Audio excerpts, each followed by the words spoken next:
So today we begin a new chapter, and it's the fourth chapter, and it deals with the levushim.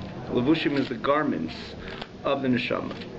So it will be very hard to recap from the very beginning how we got to the garments of the neshama, but especially from the second chapter, the third chapter, which deals with the godly soul, and then if you remember in the third chapter, one of the things we established, Al-Rebbe doesn't deal with the Torah mitzvahs dimension of the neshama, rather the performance of Torah mitzvahs of the neshama. It dealt with the neshama, the experience of the neshama itself. Why? Again, we elaborated on this in the last class. Why so? Because the Torah mitzvahs, a person, just like the neshama up in Gan Eden, cannot perform Torah mitzvahs. So too, if you look at it from the perspective of the neshama itself, the neshama, without investing in the garments, we're going to soon see what the garments are, why they're called garments, etc. Before it invests in the garments, which on the overall thought, speech, and action, it can't perform a mitzvah because it doesn't have maisa, it doesn't have action, it can't put on tefillin, it doesn't have dibur, it can't utter the words of Torah. So the third chapter deals with more the soul experience on its own. And what's the soul and the makeup of the soul itself prior to its investing in its garments. And that is associated with the Gimel Meichin, which is the intellectual dimension of the neshama, how it has the ability to understand, perceive, intellectualize godliness, ungodliness, and then how it has this godly emotional experience, maybe chesed, gvura, love, fear, etc., whatever. However, the Alter Rebbe deals with in the third chapter, and the Alter Rebbe also speaks about the different types of ideas which the neshama ignites. In other words, the way the neshama, the different ideas of lukus, of godliness, which the neshama invests its intellect in, and as such, as it perceives the different ideas. If you remember the Savav Kalam, the Malu Kalam, the Kula Kamei Kala Chashiv, and that's how it arouses with fear and love. And again, he deals with all the other five. He points out how the other five attributes are associated with the first two, which is Chesed and Gvura. But one thing is in common. One thing we see over here, that in the third chapter, the Alter Rebbe doesn't deal with the neshama, how it gets involved into the garments of thought, speech, and action. In other words, there's a certain similarity with the third chapter, the way the neshama is completely divested from the body. When it's just in Gan Eden, there's no association with actual thought, speech, and action of Torah mitzvahs. It's all a soul experience, because that's the makeup of the soul. It's divided into, it has the ability to understand godliness, and has the constant experience, or as a result, it produces an experience of emotional connection to God. In the chapter 4, after all, we're talking about the neshama, the way it's invested in this world. So we have to know, before we deal with the neshama investing in the three garments of thought, speech, and action, we have to know what the makeup of the neshama is on its own. And that's what the whole third chapter is devoted to. The fourth chapter, if you notice, BAYT means additional to the way the makeup of the neshama itself. Again, the way it's divided and categorized, or compartmentalized into cognitive and emotional faculties. It has BAYT, additional to that, l'chol nefesh alikis, the way the neshama deals with the way the neshama deals with the vessels, the containers to which it performs Torah mitzvahs. What are the vessels? And again, in this case, it's not containers, it's not vessels, it's garments. What are the garments that the neshama has to enter in order to perform Torah mitzvahs? So he says, this is thought, speech, and action. So we'll read the first few lines. Additional to the neshama itself, to the makeup of the neshama itself, the nefesh alikis has shleisha levushim, three garments. This is where we begin tonight. Now, the idea of a garment, even as we mentioned a few times, even in the way human convention dictates also, we present ourselves with garments. There's the person himself, and then there's the garments of the person. The person himself is who he is, but no one leaves the garments behind. We present ourselves with garments to the outside for ourselves.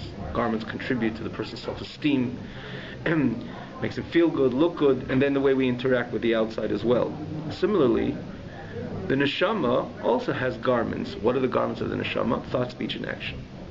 Shel taryag mitzvah Torah. But because we're dealing with the garments of the neshama, so it's associated with the 613 mitzvahs of the Torah. Now, why are these called garments? Just a very basic, elemental information over here. Why, or explanation rather, why they're called garments. If you think you want to define the difference of a garment and the person himself, let's look at the human being. A garment is something that you can change in a minute, in a second, a few seconds. If I'm wearing a black jacket, I want to put on a red jacket, what does it take me to do? I can change it to a red jacket. If I'm wearing a white shirt, and I could put on a blue shirt within seconds, and vice versa. Similarly, if I have a dirty garment, and I want to change to a clean garment, also within seconds. What if I have a stained hand, and it's not, you're not talking about external dirt. Something is wrong, chas v'sholem, with someone's hand. You can't just go and just change your hand. Your hand is part of you. Even today's technology, they could deduct a little bit skin and different. We're blessed with incredible new developments. We shouldn't know of this need, but there's no question that there's still no comparison. Whatever technology and science has contributed to our comforts and to our reality, you can never compare the changing of a garment to the changing of a person's limb or organ. You can never compare, because this is internal, and you on its own you really can't change. If somebody has a problem with his hand, you can't change, go just change a hand, because this is part of you. A garment is very close to your hand, right? So your jacket, it's on you. So it's very close to you, but in this, as much as it's close to you, and it fits your hand, and it fits your body, and it fits you, but it's close. In other words, it's physically close proximity to your body, but you can change it 1, 2, 3, from dirty to clean to dirty, and so on. In the nimshul, in other words, what we're dealing with the neshama. When you're dealing with the neshama itself, if a neshama has a strong feeling to God, it's not something that it could be changed from one minute to the other. A feeling is not easy to change. You're like something, you love something. It's not easy to say, to stop that. You understand something, that's what you understand. You can't change it from one second to another.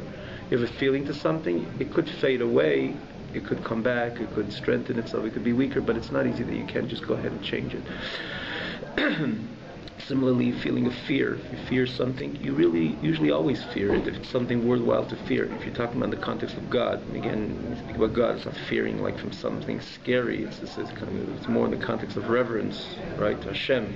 If a person has a clear understanding of Hashem and it's on his mind, it couldn't become it's more intensified, less intensified, weaker, stronger, but it's usually there. It's not something you can change in a minute. A midah, a character, an emotion, an emotional experience, you cannot change in minute to minute. A mitzvah, and that's why, again, for that reason they're called garments. I'm learning Torah, so I'm involved in learning Torah. If I stop learning Torah in that moment, I'm not learning Torah anymore. There's no such thing now. While the Torah I learned, it could be in my knowledge, I still have the knowledge, but the mitzvah of learning Torah stops the moment I have, in other words, I have the ability to learn, and I stop learning, it's off me. It's that garment of Torah is off me. And vice versa. If I have the opportunity to learn and I'm not learning, it's kind of like a unclean garment, or it's not an appropriate garment because I could learn, or I'm not wearing a garment, I could put on the garment of learning Torah. I could start learning in a moment. I'm putting on the tefillin, I could stop putting on the tefillin, or not to put on tefillin. It takes literally a second. You involve the mitzvah, you're not involved in the mitzvah. You're doing the mitzvah, you're not doing the mitzvah. How long does it take? A second. And similarly in speech. I'm speaking chas v'sholem lashon hara. Bad thing indeed. It's like an unclean garment.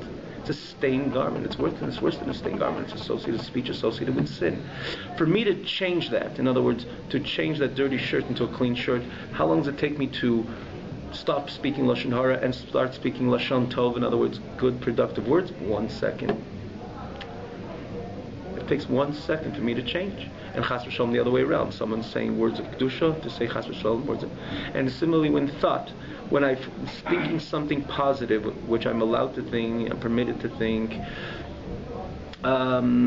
it's a good thing. In other words, it's productive, or thoughts which are going to bring to positive productivity.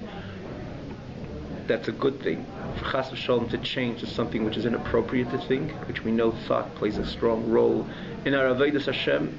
Starting from the Losas, Torah says clearly there's thoughts which are prohibited to think. A person's not allowed to entertain his mind with things which are prohibited. And if I'm thinking something no good, and to jump to something good, let's look at it from negative to positive. How long does it take? It takes a split second. That's why anything which is associated with Torah mitzvahs or thought, speech, and action, that's why they're called garments. The hand, something internal you can change. A garment you can change from one second to the other. So therefore it's divided. There's Peri Gimel, which is the makeup of the neshama itself. The ability to perceive godliness, it's something, this is a part of the neshama itself. The emotional experience with God is part of the neshama itself. Yesh v'oid, when it starts getting involved in Torah mitzvahs, which is the thought, speech, and action, they're called garments. Why? Because everything which is associated with machshava, so it's with thoughts, and again in associated with Torah, Dibur was associated with Torah mitzvahs, and Ma'aseh associated with Torah mitzvahs, are called garments because they could come on and off in a moment.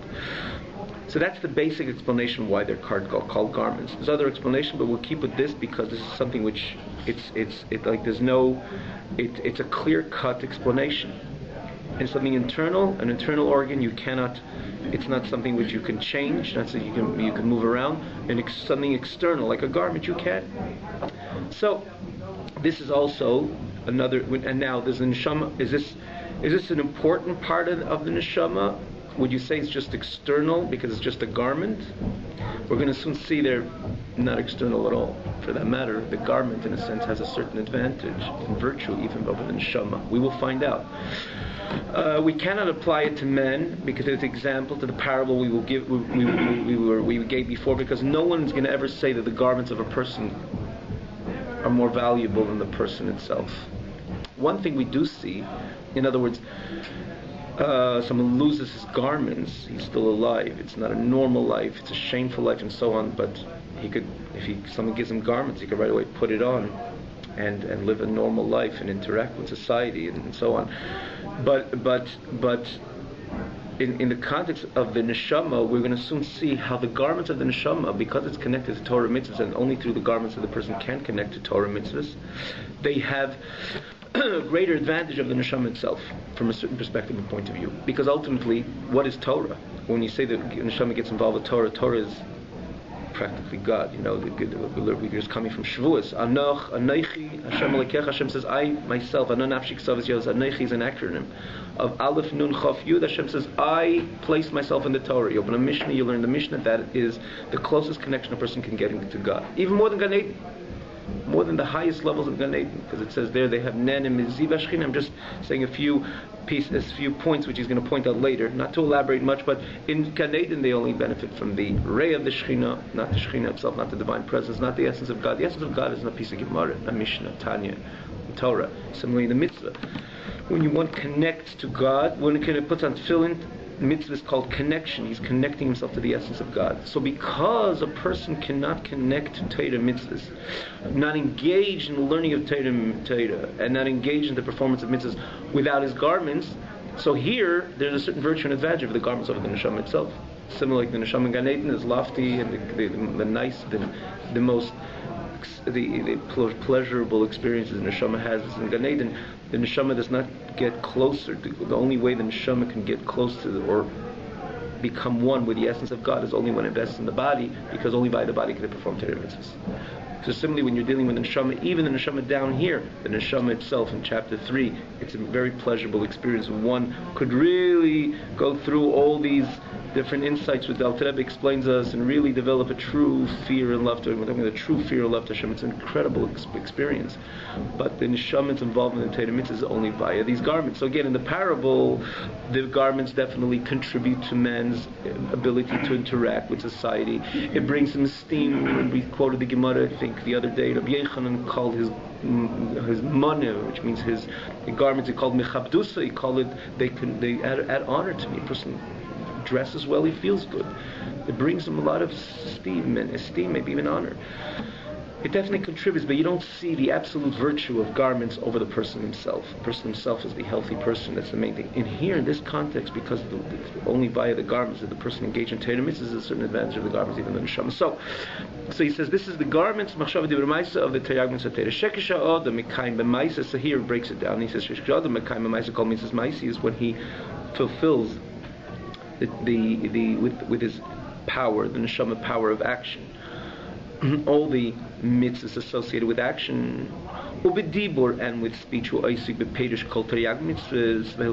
with the speech he's involved in explaining, in other words, in learning all the 613 mitzvahs and its particular halachas which associated with these mitzvahs, again because we know that speech as well plays an important role in our connection to Hashem. It's not only action. It's important we make a bracha, we use our speech. In this case, he's not saying the bracha. He says, for example, we learn Torah. The right way of learning Torah, the Gemara says, Chaim heim l'maitzi'eim bepeh. We ought to verbalize the word of Torah, not only understand it. Some people take a Gemara and sometimes we do have to, stop before we go on to understand what he says, and then you say it over. But the real way of learning Torah is to speak the words of Torah. So speech plays an important role in Torah mitzvah, in the connection of the Jew to Hashem via Torah. In this case, he says, B'dibur, he gets involved in explaining again all the 613 mitzvahs and its halachas, and in machshavo, and in thought. Where does thought play a role? So we spoke before about the importance of keeping a clean thought. But here he speaks about the positive dimension of, in other words, the mitzvah say dimension of the thought, the way the thought connects leads to Hashem. Where is it in the field, in the Torah mitzvahs? Umasig, that ability to perceive, kol mashaf shela lahasig bepardes haTorah, everything that he's able to perceive in the pardes haTorah. Pardes literally means an orchard. But you'll notice that here he's saying an abbreviation between the Dal and the Sam, is abbreviation marks, because Pardes is an acronym of Pshat, Remez, Drush, Sod. Because we know there's different levels in Torah. There's the Pshat of Torah, the simple meaning. There's the Remez, the hints of Torah. The Drush, which is the Drash. We find a Medrash, which again, it's a different world other than the pshat, the simple meaning, and then the sod, which is the secrets of Torah. And exists the esoteric part of Torah, the Zohar, Kabbalah, Chassidus. It's the secrets of Torah. So we are obligated, for that matter, if you look in Hilchos Talmud Torah, a person has to learn Kol HaTorah Kol. A person we know that we can never be sufficient with one level of Torah and say, well, that's what I'm learning, and that's it. A person has to get involved, try to know every part of Torah, the simple meaning, the hidden part of Torah, the drush, the medrash, and so to the secrets of Torah. It's a obligation incumbent of every yid to learn every part of Torah.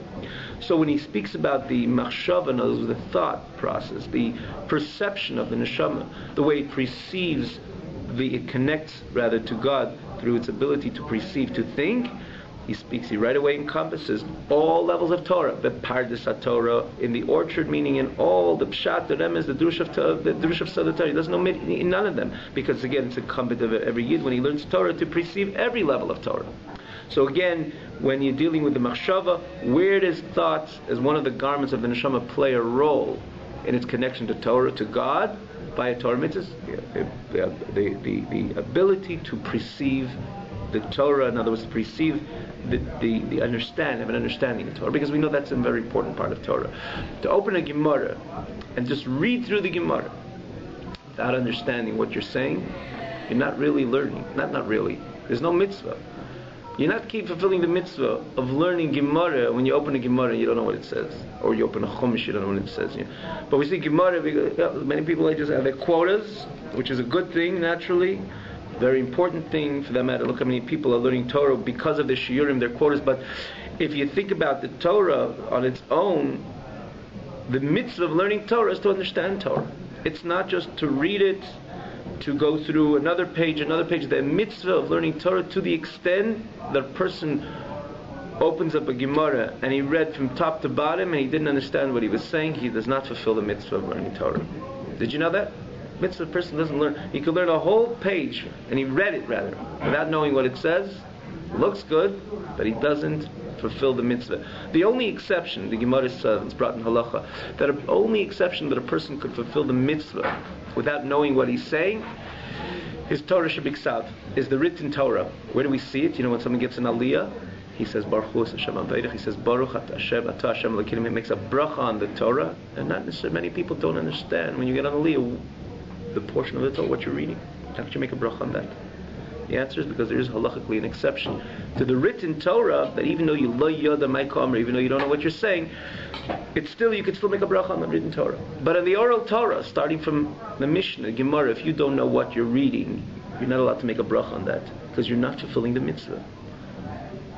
Limud HaTorah has to be limud, has to be under thought. I was once by he was giving me a class, and the people of the class, they were going to, I think it was like a daf or something they were doing, which again, if you think about the daf, how much limud Torah brought into the world, it's amazing. But this was a particular, it was a class of, I wasn't so surprised, but I was surprised how everybody together responded in the same way. We were speaking about this halacha that learning Torah has to be, you have to understand what you're learning, and they were all part of this daf hayemi, and they said, "Are you sure?"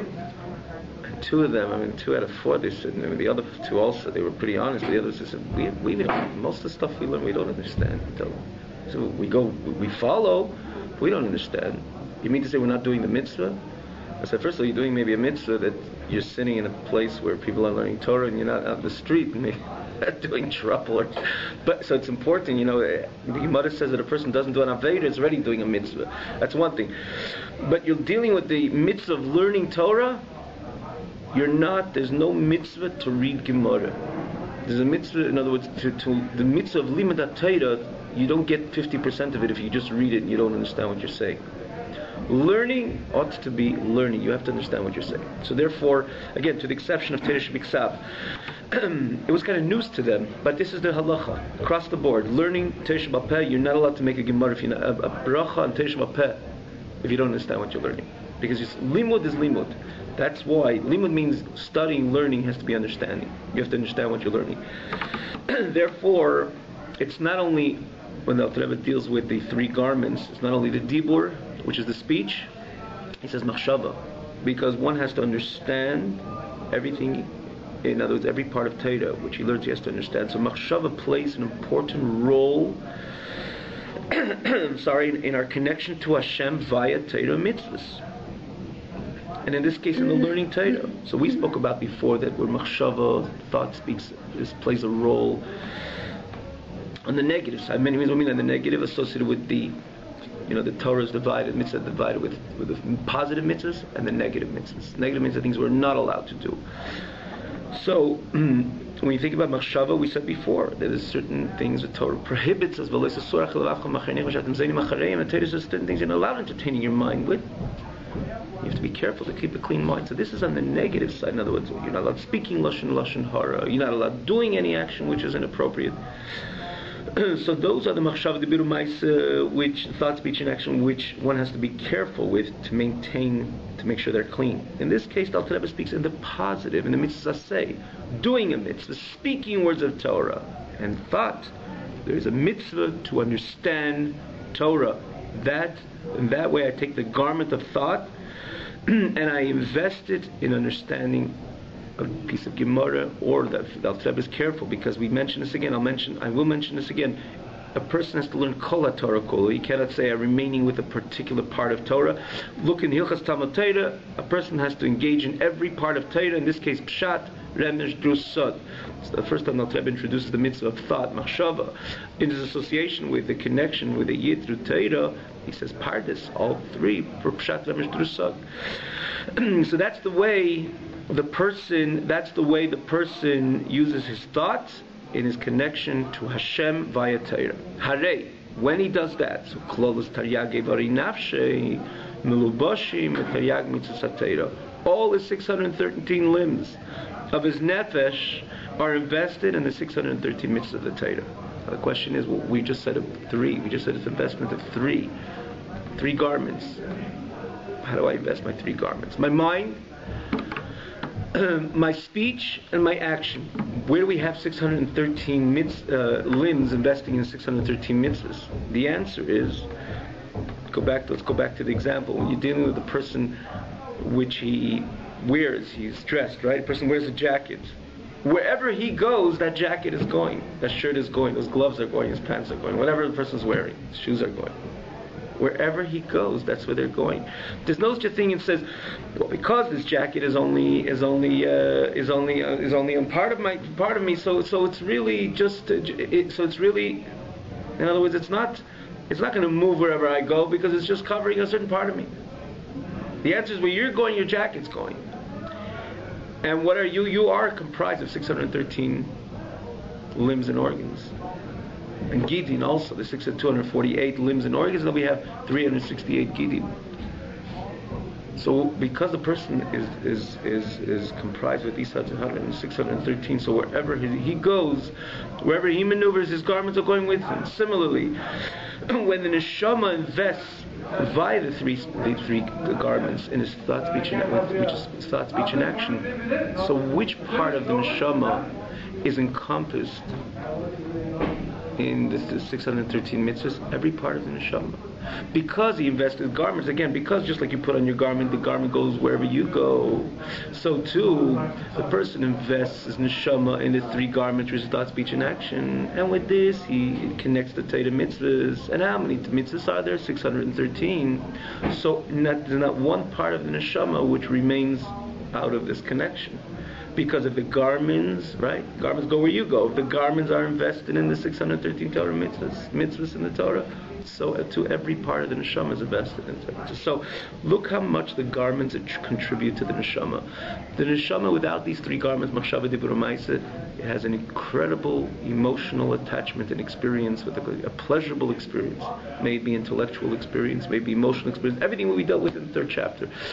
But every part of the neshama is divested. There's no connection to Torah mitzvahs. Every single part of the 613 mitzvahs has 13 parts of the neshama.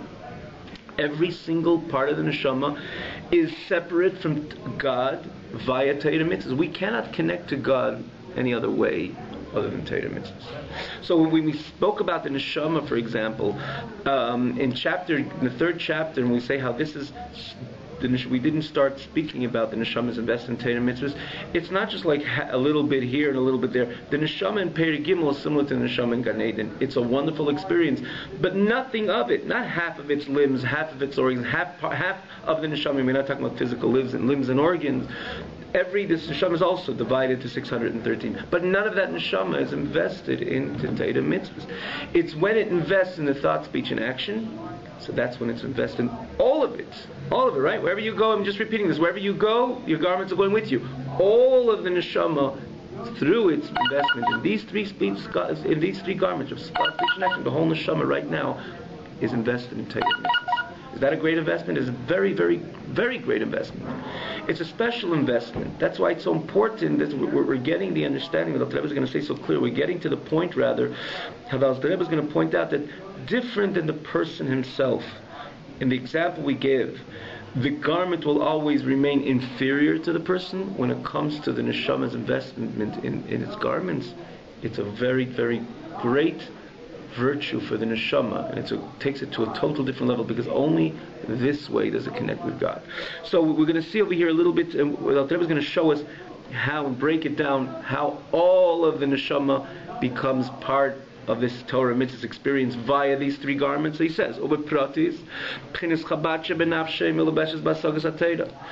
the intellectual dimension of the neshama, which we already mentioned in Perek Gimel, right? Remember, the neshama itself invests in the thought of Torah mitzvahs. So the whole Chabad shebenafshe. Remember, we said we did mention the neshama itself is. We just saying now the neshama has 613 parts to it. But how many parts to the neshama did we say exist within the? How many parts did we say exist within the neshama in the third chapter? We said 10, which is the 3 cognitive faculties and then the 7 emotional faculties, right?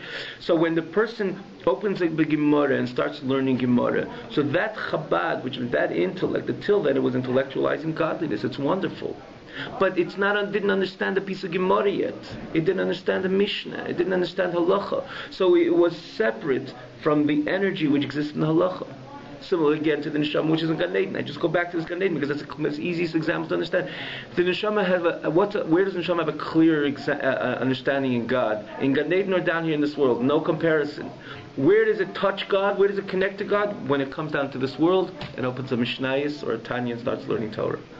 So the Chabad shebenefesh means the intellect, which we said before, when it comes milubashes, it puts on the garment of thought, ba'asagas ha'teira, together with the thought, it's enabled to perceive teira shumasik bepardis, which it's able to understand in the pshat remesh drusa sod of teira kifi chayles hasagasi, according to its ability to understand v'sheidish nafshel l'mayla, also based on the source of its nefesh. Just to very briefly say what these words Sheiresh Nafsh L'mayla.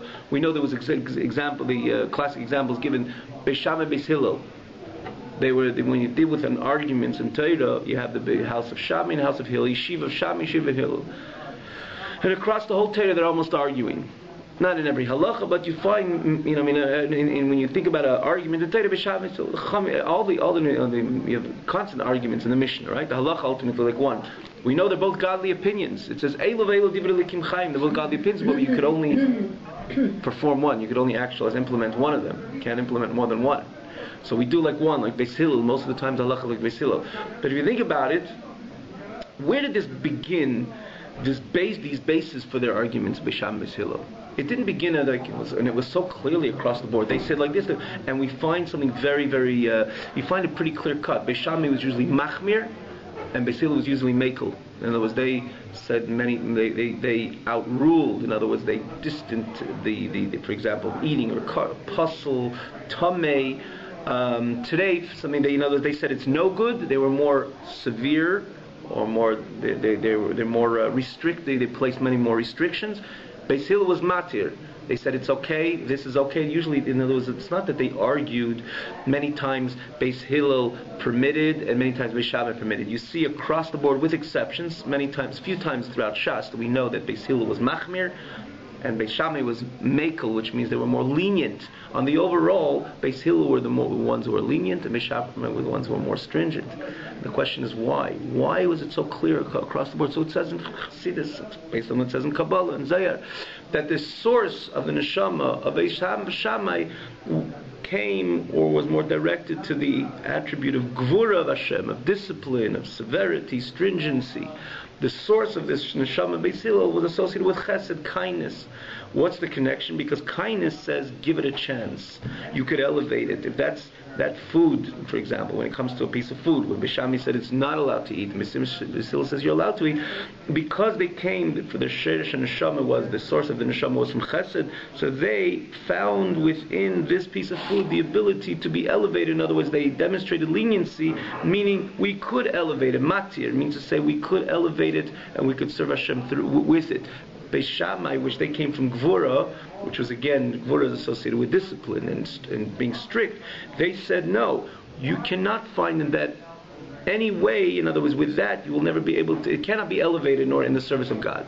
So they said no, Beis Hillel said yeah. So you see over here, one's learning Torah in this physical world has a lot to do with the source of their soul.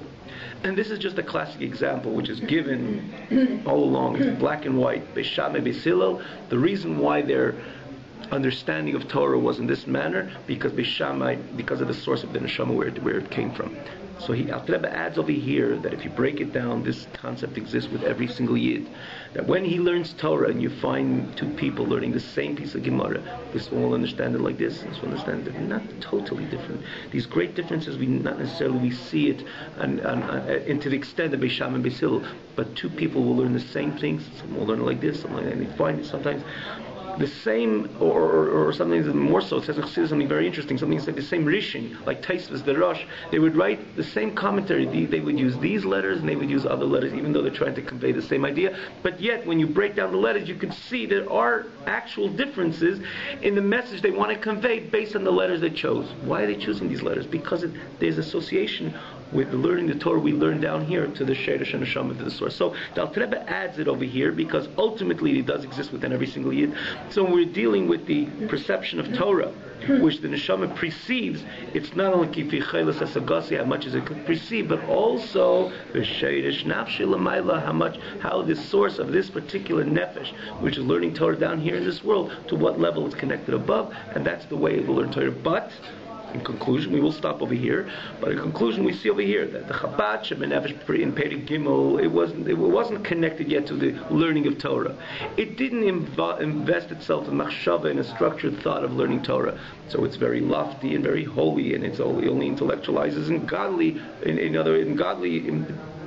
its pursuit isn't godly in intellect. But yet it did not invest itself in the garment of machshava associated with Torah. Yet when it does, so the whole Chabad Shebenefesh, because that's the way we understand Torah, we understand with our intellect. So my Chabad, like my godly soul, invests in my thought, in that garment. I open the Mishnah, I understand what the Mishnah says.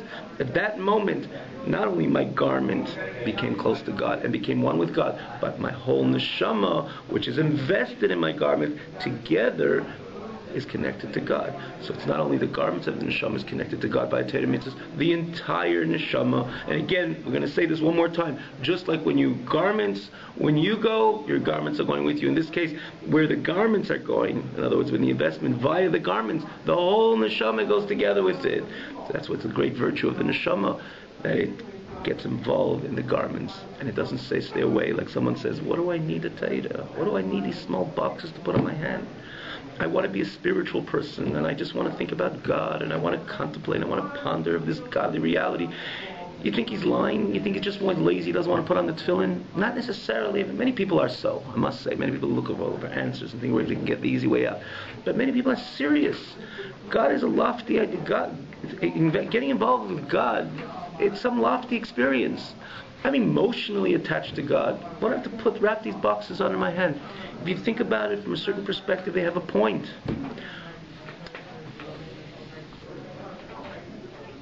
But as much as they do have a point, it's similar to, like someone's going to say, where is the neshama closer to God, in Gan Eden or down here in this world? So we look in the Mishnah. The Mishnah says the pleasure, you're dealing with the pleasure, the experience.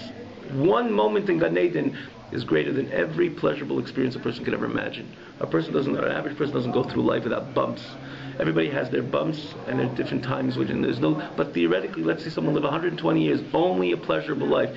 All his life, with all the pleasures, doesn't come to one moment of pleasure in Gan Eden. The same Mishnah says that one moment down here with tshuva ma'asim tevim is greater than the whole pleasurable experience within Gan Eden. Why so? Because after all, where did the Eibishter invest in? He didn't invest his essence in Gan Eden. His essence he invested in Torah. So the same thing, the truth is, it could be, theoretically it could be so. Prior to Hashem choosing those boxes that fill in, it made sense that I want to be connected to God on the spiritual level. In other words, with my inner faculties, my intellect and my emotions.